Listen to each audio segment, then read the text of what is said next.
Hello, my name is Isiana Herrera, and I will be talking to you how women should be allowed in combat. I strongly believe they should, and I will be giving you points of how society has been against it. My partner and I chose this topic because we agree they should participate in the military.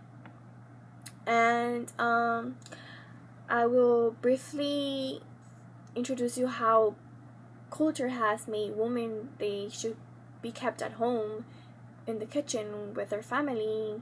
There's been articles saying how it is very rare for having women fight, and even an article about Sarah Percy, on the article on Women in Battle says how it reveals that across the culture and across the history, women have never played a significant role in combat at any stage before the 20th century. Even during the World Wars, they performed limited combat roles.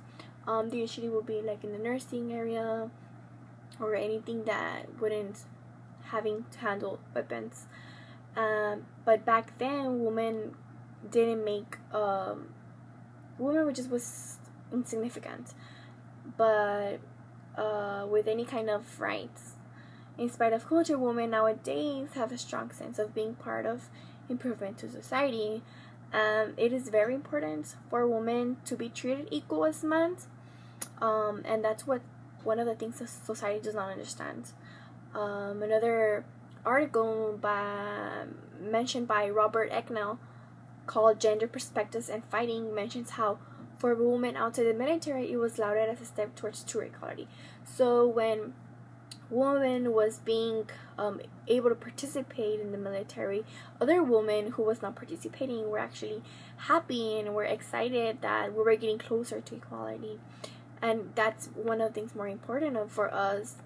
And one of the situations that society is really against it's that they believe that males and females are totally created differently, but if you think about it, we were created the same. We don't have something different, and whatever that males have, it's because they work towards it. They have gone through a training that made themselves stronger, more intelligent. But if you put it in a way that you put females in it, females can go the same mental and physical abilities as men. There was this quote mentioned by Ellen Herring.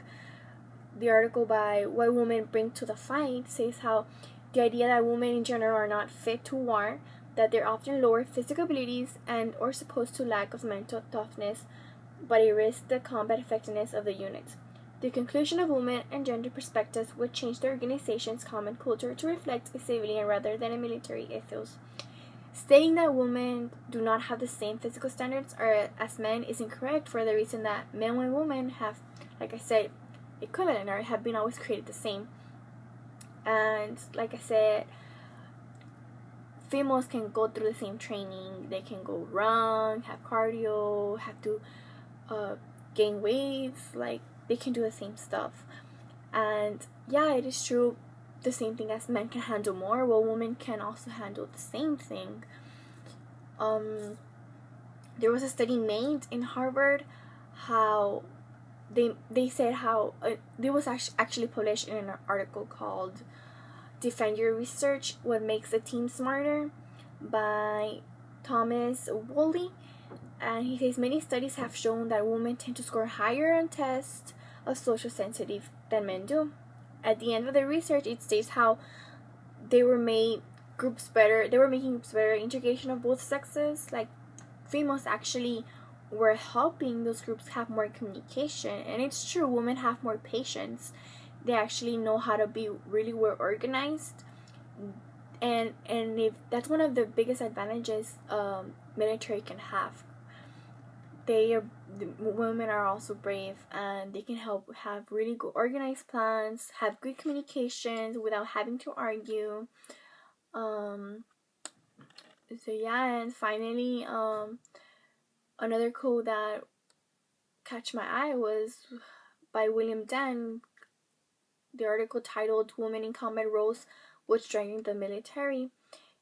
he says how the ability to read the emotions of other people on today's complex battlefields, social sensitive, is a crucial skill for military professionals. What he tries to say is how a different approach actually benefits in combat conditions. People shouldn't be afraid of to allow women to go out there and involve as a strong female. The context may be there, but consequences exist for everyone, correct? Injuries and even death do not discriminate against gender. Women don't want to prove that one is better than the other. They just want to prove that they're equal. And I just believe society should let women go defend their country just like males do. Well, this opportunity for females to stand together and say we can do this is one of the things women will love to hear about.